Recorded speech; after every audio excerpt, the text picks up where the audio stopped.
En 3 mots, BitMine, IA et marché de la musique. Voilà autour de quoi tourne le subnet numéro 50 de Bit&Sor. Il s'appelle BitMine et je vais t'en parler dans cette vidéo. Donc salut à toi, c'est Jérémy et avant de te faire cette petite présentation, on va aller voir juste quelques petites actus importantes de la crypto-monnaie du jour. Et c'est parti. On commence tout de suite rapido avec les annonces économiques qui sont sorties aujourd'hui et comme tu peux le voir, on a l'IPC américain qui est tombé, ça y est. Le consensus tablait pour 2,3% et finalement on a été évalué à 2,4%. Honnêtement, 2,4% c'est pas dramatique non plus, le précédent était à 2,5, donc voilà, là sur l'inflation on baisse. En revanche, le truc qui est le plus complicado pour moi, c'est les inscriptions hebdomadaires au chômage parce qu'actuellement on est à 258 000 et ça, le marché n'aime pas trop. Toujours est-il que le S&P 500 a fait un sommet historique avant-hier et le Nasdaq, lui, est toujours un petit peu à la traîne à côté du S&P 500. On n'a toujours pas refait de sommet historique et actuellement on est en train de venir combler le gap qu'on avait laissé derrière nous en juillet.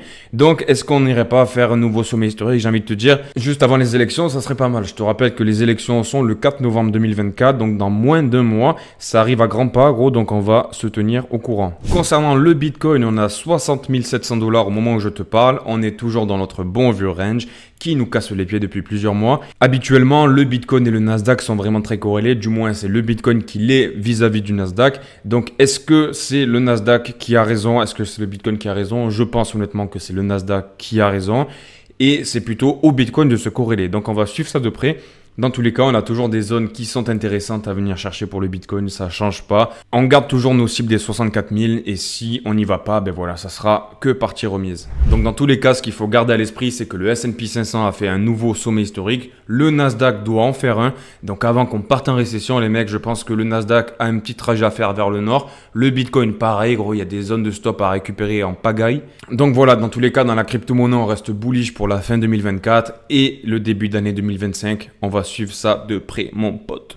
Continuons avec le FBI qui a créé sa propre crypto-monnaie qui s'intitule Next Fund AI. Dans quel but? Dans le but de piéger des malfaiteurs. Alors, qu'est-ce que ça veut dire ça? Eh bien, en fait, les forces du gouvernement américain ont créé une fausse crypto basée sur l'IA parce que c'est le secteur qui est le plus à la mode. Ils l'ont proposé à des teneurs de marché et ils ont regardé comment est-ce qu'ils agissaient avec la liquidité, si justement ils mentaient, s'ils falsifiaient les chiffres. Et en fonction de ça, ça leur a permis de mettre la main sur quelques tricheurs qui faisaient du pump and dump tout simplement. On continue avec la Chine qui poursuit la vente des 2 milliards de dollars en Ethereum saisis dans l'arnaque Plus Token. Alors Plus Token, ils ont fait une arnaque de tout ce qu'il y a de plus classique. Ils ont fait un Ponzi à la Madoff où en gros ils te promettaient des rendements mirobolants et à un moment donné, badaboum, ça crache, tout le monde perd ses Ethereum. Donc forcément, ça va faire une force baissière. Donc on va suivre ça de près dans tous les cas. Et je pense qu'ils vont bien se délester. Ils vont faire un peu comme les Allemands et les Américains. Et on verra une force baissière du coup qui donnera des opportunités à ceux qui ont des convictions pour l'Ethereum. Ensuite, je t'ai parlé du subnet numéro 50 de Bit&Sor. Bit&Sor, tu connais la crypto-monnaie, je vais pas te la représenter. Le chemin, c'est toujours le même. taostat.io, tu viens dans la rubrique subnet,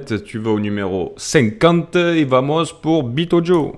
Donc là, on est sur le GitHub du subnet numéro 50 qui s'intitule BitAudio. Alors, BitAudio, qu'est-ce que c'est? Alors BitAudio, pour te la faire vraiment simple, en fait, l'objectif principal, c'est d'établir une plateforme décentralisée qui encourage la création, la distribution et la monétisation du contenu audio fait par une intelligence artificielle. Comme tu as pu le voir sur la miniature avec Aya Nakamura, qui est une grande poète, qui utilise certainement plein de musiciens dans toutes ses musiques. Lorsque tu veux faire de la musique, qui au passage, le secteur de la musique est un très gros marché, vraiment beaucoup plus que ce qu'on peut penser, comme le marché du gaming, c'est énorme, c'est des milliards de dollars, eh bien tu dois avoir des équipements, tu vois, même si tu es un guitariste, par exemple moi je joue de la guitare, lorsque je veux m'enregistrer sur un micro, il faut vraiment avoir un micro de qualité de ouf, tu vois. Il te faut un guitariste, un bassiste, un DJ, un remixeur, patin, couffin. Si tu veux faire une musique plutôt convenable qui réplique un petit peu même les petites erreurs de l'être humain, ce qu'avec Pro Tools par exemple tu ne peux pas faire parce que justement lui c'est mathématique, c'est cyclique. Entre parenthèses, pourquoi est-ce qu'on arrive à reconnaître une vraie musique d'une musique qui a été créée via Pro Tools, via des instruments en ligne là? Jusqu'à maintenant on n'arrivait pas à reproduire quelques petites erreurs de tonalité, quelques petites erreurs de tempo qui sont faites par l'être humain et qui au final ajoutent un peu de richesse à la musique.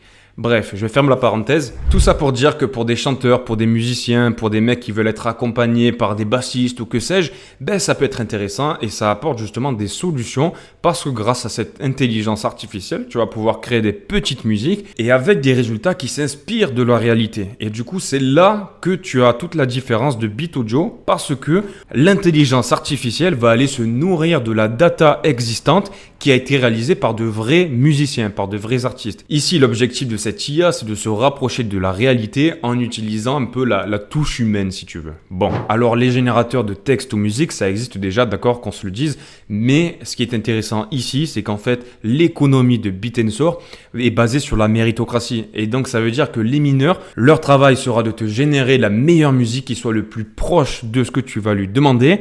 Les validateurs, leur objectif, ça sera de contrôler que les mineurs ont fait le meilleur travail possible. Parce qu'un mineur qui te rendra une musique des années 80 alors que tu lui as demandé un reggaeton, forcément, il aura 0 TAO, il ne sera pas récompensé. Par ailleurs, ce qui est intéressant aussi pour la source de données dont je t'ai parlé, c'est que pour lutter contre l'épuisement potentiel des données et du coup pas rester dans un écosystème qui serait plutôt pauvre et pour garantir que la musique que tu vas générer sera unique, le subnet numéro 50 Beat Audio va venir se servir d'autres subnets de Beat'Nsor. Alors, gros, c'est n'importe quoi. Il y a vraiment une économie autour de Beat'Nsor, les mecs. Faut arrêter. Il se sert dans la base de données du subnet numéro 18 qui s'intitule cortex.theta. Et actuellement, ils ont 500 000 exemples de musique sur lesquels, en gros, ils arrivent à récupérer un peu des tonalités pour te générer ta musique personnalisée. Donc, le subnet 50 a une collaboration étroite avec le subnet numéro 18 de Cortex dans le but d'utiliser des données synthétiques de type humain pour le service TTM. Et ça, c'est vraiment très important, le point de vue humain. Donc comme tu peux le voir, leur site actuellement est très élémentaire. Donc voilà, pour l'instant, j'ai essayé leur petit essai. J'ai eu des petites musiques de ce style. Voilà, je te fais écouter.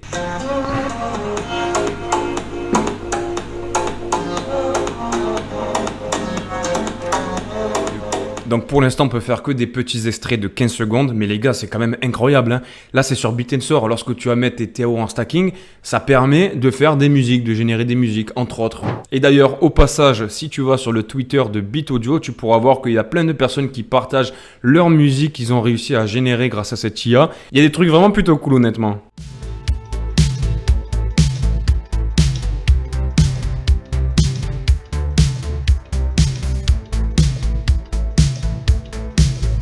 Voyage, voyage. C'est ça, non? Enfin bref, t'as compris le principe. Ce qui est sympathique sur leur Twitter, comme tu peux le voir, il y a plein de personnes qui partagent leur musique. Donc pour l'instant, ils n'ont pas de token, ils n'ont rien à vendre, tu vois. Donc honnêtement, on va les suivre de près. Mais dans tous les cas, ils ont parlé de monétisation dans leur petite roadmap là qu'ils ont prévu. Donc en fait, tu pourras générer ta musique et la mettre par exemple sur Shopify. Je compte sur toi pour me faire les meilleures musiques, les partager sur le groupe Telegram de la Crypto Brève qui est en description. Ou alors sur Twitter, tu m'identifies, ça me fera plaisir. On pourra se partager tout ça à vos ordinateurs, à vos platines. Sur ce, n'hésite pas à mettre un petit like et un commentaire pour me donner la force. Si t'es pas abonné, abonne-toi frérot. Prends soin de toi, bisous, ciao ciao, bam!